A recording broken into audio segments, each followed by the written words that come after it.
Good afternoon and welcome back to the Amputee Angler indoors. Now, following on from my last wrecking video where I showed you how to fish a wreck and the lures and the tactics that I use to catch my fish, I wanted to do a separate video on how to fish a twin tail. I see a lot of people fishing these, I wouldn't say wrong, because if it's in the water it's going to catch fish if there's fish there. So wrong is probably the wrong word, but not as it's designed to do, shall we say, okay? Now, a twin tail is, as it says, it has two tails. Now, this is a pink red gill twin tail. It is a upward facing hook with a eye at the front on the head, and it's got a couple of little red eyes there as well at the front. Now, it's heavily weighted in the front. This is actually quite a meaty little lure, this one.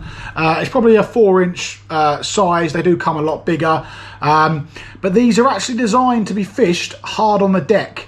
Now, they are completely flat on the bottom, and that is because that's how they're meant to fish. Now, you fish it with a boom like I showed you last time, but instead of having a 5-6 foot trace, you need to shorten it right down to about 2 foot, maybe even 1 foot. You want it nice and close.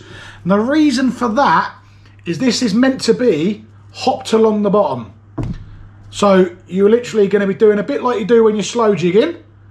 You lift it up and you drop it down and you bounce it along the bottom. And this is going to seek out those cod which are primarily hard on the deck and inside the bottom of that wreck. This is what this is designed to catch.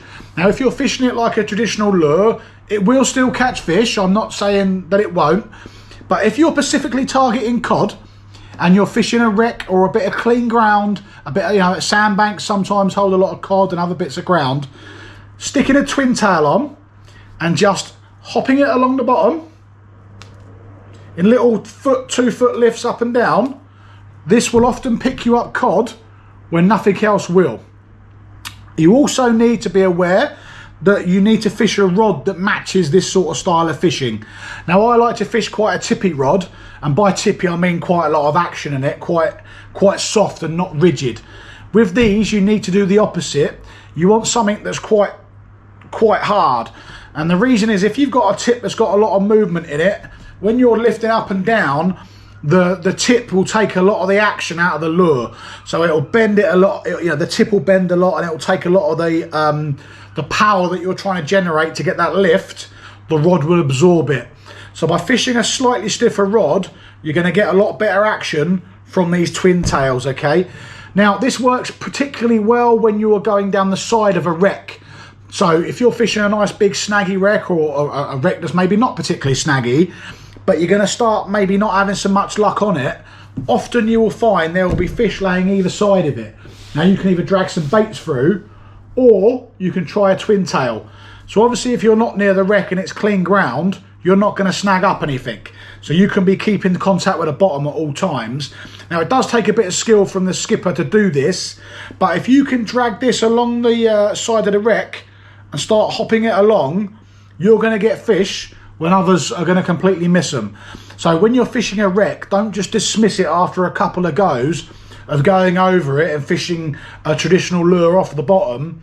Stick a twin tail on and just fish it 2-3 foot off the bottom and just hop it along and try each side of the wreck and just see what you pick up, because you'll be very surprised at how effective this method can be. That's a little top tip for you there on fishing a twin tail. All right, I hope that's been useful. Any questions, please ping them over to me. These come in a variety of different sizes and colours. Give them a try this summer or this winter and see how you get on. If you do catch using this method, just come back and drop me a comment, because I like knowing that the people I'm talking to are making use of what I'm telling you. Okay, so please do like and subscribe. All right, I will keep pumping the videos out as long as they're wanted and I'm getting the comments and the feedback from them. I really enjoyed doing it, and I hope you do as well. Okay, so until next time, I've been Ben the Amputee Angler, and I'll catch you soon.